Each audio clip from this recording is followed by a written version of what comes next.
हूं अलीज़ा और आप देख रहे हैं Aliza health and beauty tips. आज मैं आपके लिए बहुत ही शानदार सी टिप लेके आई हूँ। आज मैं आपको बताऊंगी कि आप लेमन से कैसे अपने अपर लिप्स के हेयर्स को रिमूव कर सकते हैं।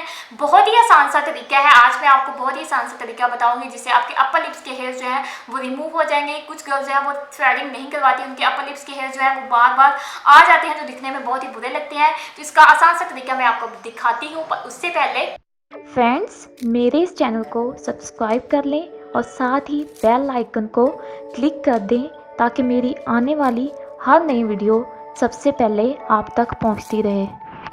फ्रेंड्स, आपने क्या करना है, आपने लेमन को सेंटर से कट करना है। कट करने के बाद आपने जो अपने अपर लिप्स पे जो इसका जूस है वो आपने निकाल लेना है। अगर आप चाहते हैं तो इसके अंदर लेमन भी ऐड कर सकते हैं। अगर आपकी स्किन सेंसिटिव नहीं है तो आप लेमन ऐड, इसके अंदर आप नमक भी ऐड कर सकते हैं। अगर आपकी स्किन सेंसिटिव है तो आप नमक ऐड मत कीजिएगा। आप सिर्फ लेमन को इस तरह अच्छे से रब कीजिएगा। 5 से 10 मिनट तक आपने अच्छे से रब करना है। इससे आपके जो बाल है वो उगना जो है वो स्टार्ट होना बंद हो जाएंगे। आपके अपर लिप्स के जो है हेयर्स है वो रिमूव हो जाएंगे। तो फ्रेंड्स, ये थी मेरी आज की यूजफुल सी टिप। तो कैसी लगी आपको, जल्दी से मेरे चैनल को सब्सक्राइब करें, मेरी वीडियोज़ को लाइक करें। मिलती हूँ नेक्स्ट वीडियो में, तब तक के लिए बाय बाय।